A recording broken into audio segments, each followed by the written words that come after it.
Hello अस्सलाम वालेकुम। आज की इस वीडियो में हम देखेंगे प्रोमिसेस इन जावास्क्रिप्ट। तो इससे पहले हमने जो लेक्चर 10 तक कवर कर लिया, जिसके अंदर हमने डॉम मैनिपुलेशन जो है वहाँ तक कवर अप कर लिया अपना कोर्स जावास्क्रिप्ट का। तो इस आज की वीडियो में हम प्रोमिसेस देखेंगे। What is promise?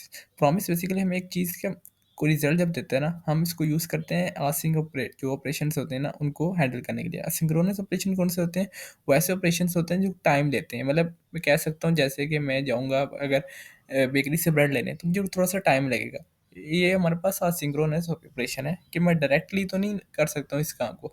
मुझे थोड़ा-सा टाइम लगेगा, मैं जाऊँगा, फिर वहाँ से ब्रेड लूँगा, फिर वापस घर आऊँगा, तो मेरे पास तो थोड़ा-सा टाइम लग रहा है। तो इस चीज़ को हम कह सकते हैं असिंक्रोनस ऑपरेशन। तो अगर हम जावास्क्रिप्ट के टर्म्स में बात करें, जैसे हमारे पास सेट टाइम आउट फंक्शन है, जिसके अंदर हमारे पास कुछ सेकंड्स देते हैं हम, उस सेकंड्स के बाद हमारे पास जो कोड चलता है, तो हमारे पास ये एक किस्म का असिंक्रोनस ऑपरेशन है, ठीक है? तो असिंक प्रोमिसेस क्या है? आई प्रॉमिस अ रिजल्ट, ये कह रहे हैं मैं प्रॉमिस कर रहा हूँ कि मैं दे दूँगा, ये नहीं कह रहे कि मैं अभी दे रहा हूँ, मैं कह रहा हूँ प्रॉमिस कर रहा हूँ, दूँगा ज़रूर। या तो मैं दे दूँगा या फिर मैं कह दूँगा नहीं मैं नहीं दे सकता, लेकिन दूँगा, कुछ रिजल्ट दूँगा, ठीक है? तो अब हमारे पास इसके अंदर 2 कोड आते हैं, एक आता है प्रोड्यूसिंग कोड और एक आता है हमारे पास कंज्यूमिंग कोड। अब प्रोड्यूसिंग कोड क्या है? ऐसा कोड जो कुछ टाइम ले, जैसे लिखा हुआ है ना, is code that take some time, ठीक है? और consuming code is code that must wait for the result. अब प्रोड्यूसिंग कोड है, जैसे मैंने आपको एग्जांपल दी है कौन सी, सेट टाइम आउट की, ठीक है? तो सेट टाइम आउट हमारे पास कुछ टाइम लेगा, उसके बाद हमारे पास नीचे कुछ और कोड भी तो लिखा होगा ना। तो प्रोड्यूसिंग कोड में जो हमारे पास सेट टाइम आउट है वो हमारे पास प्रोड्यूसिंग कोड है, और उस फंक्शन के नीचे जो हमारे पास कुछ लिखा होगा वो हमारे पास क्या चीज़ होगी, कंज्यूमिंग कोड। वो हमारे पास वेट कर रहा है कि हमारे पास ये वाला कोड खत्म होगा तो मैं जैसे लिखा हुआ है is code that must wait for the result, जब रिजल्ट खत्म हो जाएगा तो उसके बाद हमारे पास जो रिजल्ट चलना होगा उसकी बेस पे, तो हमारे पास वो कह सकते हैं हम उसको कंज्यूमिंग कोड है, ठीक है? अब promise is an object that links producing code, जो प्रॉमिस एक ऐसा ऑब्जेक्ट है जो प्रोड्यूसिंग कोड और कंज्यूमिंग कोड को आपस में लिंक करता है, ठीक है? तो ये हमारे पास थोड़ा सा बेसिक इंट्रोडक्शन हो गया। इसके बाद अगर हम देखें तो हमारे पास प्रॉमिस के अंदर 3 स्टेट्स होती हैं, पेंडिंग, फुलफिल्ड, रिजेक्टेड, ठीक है? अगर हमारे पास अभी कुछ जैसे सेट टाइम आउट फंक्शन है, उसको हमने 2 सेकंड दिया हुआ, तो 1 सेकंड पे क्या होगा, वो पेंडिंग पे होगा। जब 2 सेकंड पे होगा, तो हमारे पास क्या होगा, या तो हमारे पास फुलफिल्ड हो जाएगा या फिर रिजेक्टेड हो जाएगा, ठीक है? अगर तो हमारे पास वो सक्सेसफुली उसने रिजल्ट फेच कर लिया कहीं से, जैसे एपीआई हमने कॉल करनी, तो वो हमारे पास अगर फुलफिल्ड हो गया, तो हमें रिजल्ट दे देगा, अदरवाइज़ वो हमें एक एरर ऑब्जेक्ट दे देगा। तो ये हमारे पास कुछ बेसिक सा था प्रोमिसेस के बारे में। सो यहाँ पे मेरे पास वीएस कोड ओपन हो गया, तो इसके अंदर सबसे पहले हम देखने हैं कि हम जो प्रॉमिस ऑब्जेक्ट कैसे बना सकते हैं। तो उसके लिए हमने सबसे पहले एक वेरिएबल बनाऊंगा, let p is equal to, अब इसके अंदर हमें यूज़ करना है प्रॉमिस क्लास का, is equal to new promise, ठीक है? अब इसके अंदर 2 स्टेट्स होंगे हमारे पास, यहाँ नज़र भी आ रहा है आपको, रिज़ॉल्व और रिजेक्ट। मैंने आपको 3 बताई थी, वो 3 जो तीसरी थी ना पेंडिंग वाली, उसमें ये होता है कि देखो पेंडिंग में ना किसी वक़्त, लेकिन वो आखिर में जाके या तो रिज़ॉल्व होगी या फिर रिजेक्ट होगी, तो इसलिए हमें सिर्फ़ 2 का यूज़ करना है। वो हमारे पास कौन-कौन सी है, रिज़ॉल्व और दूसरी कौन सी है, रिजेक्ट। इस तरह हमने कॉल बैक फंक्शन पास किया और उसके अंदर हमने रिज़ॉल्व और रिजेक्ट को यूज़ कर लिया। अब देखो सबसे पहले मैं इधर एक बना लेता हूँ वेरिएबल, जैसे कि const age is equal to 15, ठीक है?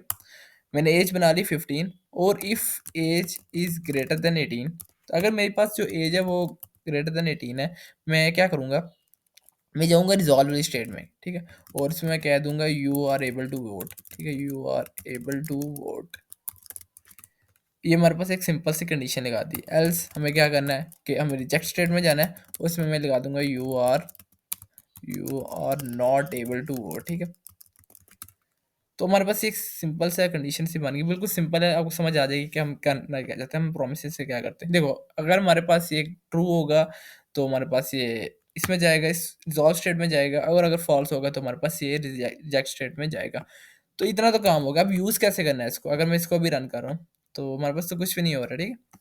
अब इसको यूज़ कैसे करना है? इसको यूज़ करने के लिए हमें होती है कैच की, या हमारे पास होती है देन की। देन में अगर हमारे पास जो प्रॉमिस है वो रिज़ॉल्व हो गया, मतलब सक्सेसफुली हमारे पास रिज़ल्ट फेच हो गया, जो भी करना है हमने, तो हमारे पास रिज़ॉल्व में जाता है, और रिजेक्ट में हमारे पास तब जाता है जब हमारे पास फेल हो गया। तो देन में यही होता है कि अगर हमने देन से लगाएँगे तो हमारे पास रिज़ॉल्व वाले में जाएगा, कैच लगाएँगे तो रिजेक्ट वाले में जाएगा, और फाइनली तब जाएगा जब हमारे पास हर सूरत में मतलब चलेगा। जैसे फाइनली है ना, तो मतलब रिज़ॉल्व हो रहा है हमारा प्रॉमिस या रिजेक्ट हो रहा है, उसने हमारे पास फाइनली ब्लॉक है, उसने चलना ही चलना है। तो इधर मैं इम्प्लीमेंटेशन कर देता फिर आपको अच्छे से समझ आ जाएगी। मैं लिखता हूँ पी डॉट देन, ठीक है? इसके अंदर कॉल बैक फंक्शन, और कॉल बैक फंक्शन के बाद हमें क्या यूज़ करना है, सिंपल मैं अभी करता हूँ कंसोल डॉट लॉग, और इसमें लिख देता हूँ वाओ।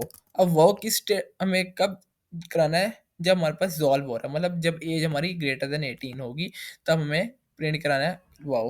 एल्स हमें क्या करना है, मतलब कैच में जाऊँगा, जो अगर लेट्स सपोज कोई एरर है, जो यूज़र है उसकी एज 18 से कम है, फिर क्या करना है हमें, या इधर हम लिख सकते हैं 18 है तब भी, ठीक है।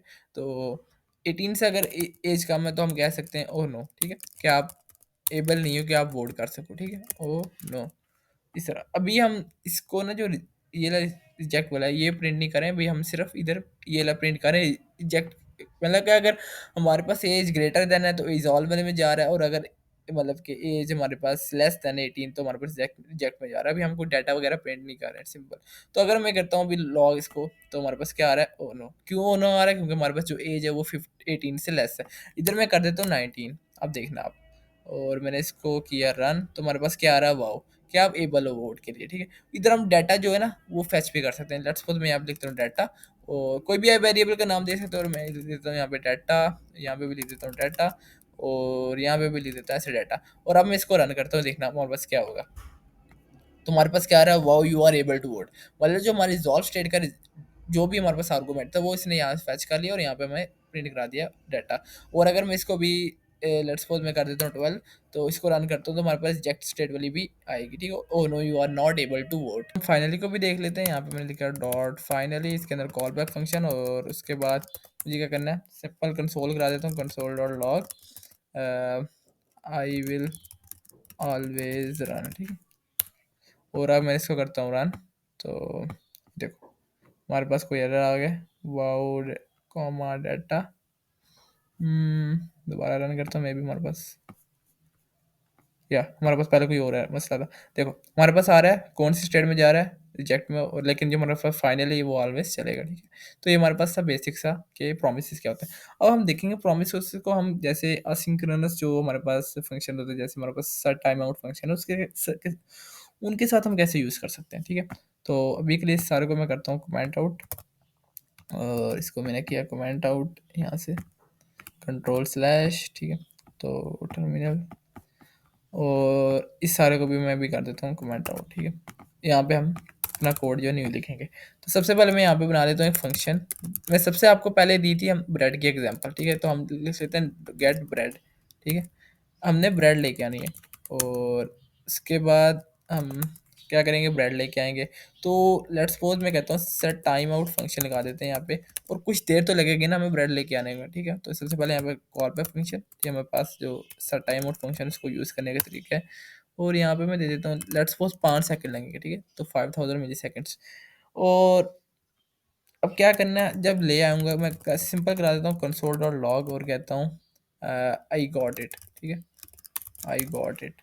और अभी मैं इसको सिर्फ कॉल कर देता हूँ फंक्शन को, ब्रेड वाले को। तो रन किया,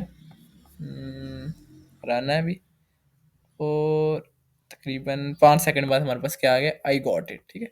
हमारे पास उससे पहले कुछ भी नहीं था पता कि हमारे पास क्या हो रहा है, लेकिन हमें डायरेक्ट 5 सेकंड के बाद ये पता लग गया कि हमारे पास जो ब्रेड है वो आ गई है। तो अभी हम यूज़ करेंगे प्रोमिस का, लेकिन हम ये तो नहीं कहेंगे कि हमारे पास जो है ना ब्रेड आ गई। हम पहले उसको क्या ये कह देंगे, प्रॉमिस कर रहा हूँ कि आ जाएगी, लेकिन अभी आई नहीं है, ठीक है। तो यहाँ पे हम रिटर्न कर सकते हैं न्यू प्रॉमिस, ठीक है, जो हमने पहले पढ़ा है। उसके बाद हमारे पास रिजॉल्व होती है एक, इसके अंदर एक रिजेक्ट होती है, ठीक है, इस तरह। और इसके बाद मुझे यूज़ करना है क्या चीज़, इसके अंदर ही कॉल बैक फंक्शन, ठीक है। हमारे पास एरो फंक्शन है। तो अब मुझे क्या करना है, अगर तो लेट्स सपोज मैं ब्रेड ले आया हूँ तो फिर मुझे रिजॉल्व में जाना है, ठीक है। तो सबसे पहले हमारे पास जो सेट टाइम आउट फंक्शन है इसको हम कर देंगे इस वाले के अंदर, ठीक है, इस तरह। अब देखो हमारे पास फंक्शन कॉल हो गया गेट ब्रेड, इसके अंदर हमारे पास ये क्या रिटर्न कर रहा है, प्रॉमिस, ठीक है। अब प्रॉमिस जो रिटर्न कर रहा है हमारे पास रिजॉल्व में जा रहा है, रिजेक्ट में जा रहा है। तो हम यहाँ पे क्या कर सकते हैं, रिजॉल्व, ठीक है, रिजॉल्व कॉल कर सकते हैं, रिजॉल्व स्टेट में जा सकते हैं, रिजॉल्व। और इसके अंदर मैं दूंगा आई गॉट इट। हमारे पास ये 5 सेकंड में आ जाएगा। अगर मैं अभी फंक्शन को रन करता हूँ ना, तो हमारे पास क्या आएगा, हमारे पास स्टिल वही चीज़ जो हमने पहले देखी थी 5 सेकंड बाद वाली, वही आ रही है। हमारे पास अब रिजल्ट भी जो है वो लॉग भी नहीं हुआ है, क्योंकि पहले हम क्या कर रहे थे, लॉग करा रहे थे। मैंने आपको एक चीज़ पहले बताई थी कि हम जो प्रोमिस है उसको डायरेक्ट यूज़ नहीं करते, हम उसको यूज़ करते हैं देन के लगा के, ठीक है, जो हमने इस तरह इधर किया हुआ है। इसी तरह हम इधर भी यूज़ करेंगे उसको। अभी देखो हमारे पास फंक्शन है गेट ब्रेड, इसके अंदर हमारे पास क्या चीज़ रिटर्न हो रही है, प्रॉमिस रिटर्न हो रहा है। तो हम सिंपल एक काम करते हैं, लॉक करवाते हैं गेट ब्रेड को, और देखते हैं हमारे पास ये क्या चीज़ लॉक करेगा, ठीक है। गेट ब्रेड को मैंने लॉक कराया, तो रन किया, हमारे पास ये प्रॉमिस आ रहा है। मैंने आपको क्या बताया था, प्रॉमिस आ रहा है और पेंडिंग स्टेट में भी, और 5 सेकंड बाद ही हमारे पास ये फुलफिल स्टेट में चला जाएगा, ठीक है? तो लेकिन हमें बताएगा नहीं, क्योंकि हमें जब हम फंक्शन कॉल करेंगे तब देखेगा प्रॉमिस की स्टेट कौन-सी है, हमारे पास पेंडिंग होगी तो हमारे पास ये बता देगा प्रॉमिस की स्टेट कौन-सी है, पेंडिंग, ठीक है? तो आपको जो समझ तो आ गई होगी हमारे पास प्रॉमिस की हम क्यों यूज़ करते हैं, ठीक है? हमारे पास 2 स्टेट्स होती हैं, रिज़ॉल्व या रिजेक्ट। अगर हमने कोई डिज़ायर्ड डाटा जो फुलफिल हो गया, जैसे हमने फॉर एग्ज़ाम्पल एपीआई कॉल की है, अगर एपीआई कॉल की और हमारे पास जो रिज़ल्ट है वो एपीआई का डाटा आ गया, तो हमारे पास रिज़ॉल्व वाली स्टेट में जाएगी, और अगर हमारे पास किसी वजह से वो फेल्ड हो गया, तो हमारे पास वो रिजेक्ट वाली स्टेट में जाएगी। तो ये थोड़ा-सा कांसेप्ट था हमारे पास प्रोमिसेस का, और इसके अलावा हमारे पास जो है ना आस्किंग का वेट आते हैं, जो हम नेक्स्ट वीडियो में पढ़ेंगे। बाकी अगर प्रोमिसेस के बारे में अभी भी आपको कोई डाउट हो तो आप पूछ सकते हो, क्योंकि हमारे पास ये थोड़ी-सी ज़्यादा लंबी वीडियो नहीं थी, छोटी-सी हमने वीडियो बनाई है प्रोमिसेस के ऊपर। तो अगर आपको फिर भी कोई डाउट हो तो आप कमेंट सेक्शन में पूछ सकते हो कि कुछ भी प्रोमिसेस से रिलेटेड, ठीक है? बाकी जो हमारे पास है प्रोमिसेस के अंदर एक इससे बेटर वे है, वो हमारे पास आस्किंग का वेट है, ठीक है? जो हम नेक्स्ट वीडियो में कवर अप करेंगे।